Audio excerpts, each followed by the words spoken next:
Fascist সরকার যে দুঃশাসন চালিয়েছে এই বাংলার মাটিতে আপনারা সবাই জানেন। কি পেলাম আমরা?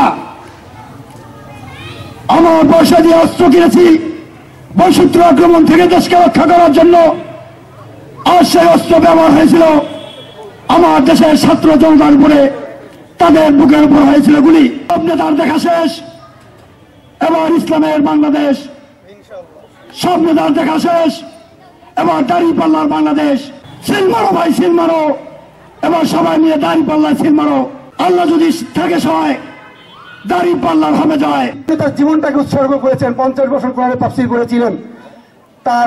তাকে মিথ্যা, তাকে ধর্ষক, তাকে খুনি বানিয়ে যখন সাজাতে হয়েছিল, আমাদের হিন্দু সম্প্রদায়ের বাইরে এখানে আছেন, তার যে আসনটি ছিল পিরোজপুরে, সেই আসনের অধিকাংশ ভোটার ছিল হিন্দু সম্প্রদায়ের, তারা তাকে ভোট দিয়েছিল, তাকে অন্যায়ভাবে ফাঁসির রায় দিয়েছিল। বাংলাদেশের মানুষ এটা মেনে নেয়নি।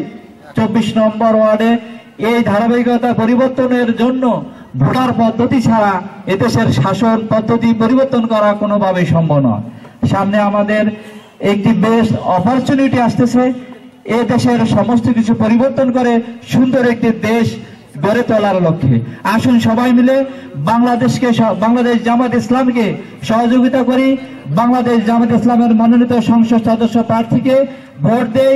বাংলাদেশ জামাত ইসলামী এমন একটি সংগঠন, যে সংগঠনে কোনো মানুষ যদি সম্পৃক্ত হতে পারে, তার সংগঠনে আসার আগেই তিনি সমাজের চাঁদাবাজি, মাস্তানি, ছিনতাই, রাহাজানি, খুন খারাপি, খারাপ কাজে নিজেকে নিয়োজিত রাখে, মদ, জুয়া, হাউজিং এর মধ্যে নিজেকে নিয়োজিত রাখে, ওই ব্যক্তি যখন বাংলাদেশ জামাত ইসলামের সাথে সম্পৃক্ত হয়, আমরা তাকে একজন আদর্শ মানুষ, কোরআন ভিত্তিক মানুষ, পরিবারে ভালো একজন মানুষ, সমাজে একজন ভালো মানুষ গঠন করার ক্ষেত্রে আমার ভূমিকা রাখি।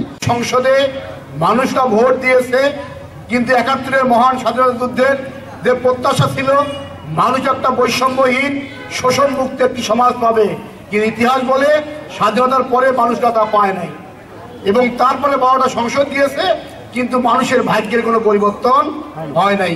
বিশেষ করে আমরা রংপুরের মানুষ 12টি সংসদের প্রথম 2 সংসদে স্থানীয় এমপি নির্বাচিত হলেও বিগত 35 বছরের মধ্যে থেকে রংপুর সদর থেকে কোনো স্থানীয় এমপি নির্বাচিত হয় নাই।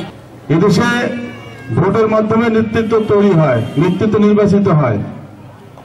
যদি আমরা এই আমানতের মাধ্যমে অসৎ নেতৃত্ব, স্বৈরাচার, দুর্নীতিবাজ, টেন্ডারবাজ, চাঁদাবাজকে তৈরি করি, তাদের দ্বারায় শুধুমাত্র অপকর্মই হবে। সমাজে যত প্রকার বিপর্যয় হয়, এর মূল কারণ হচ্ছে অসৎ নেতৃত্ব।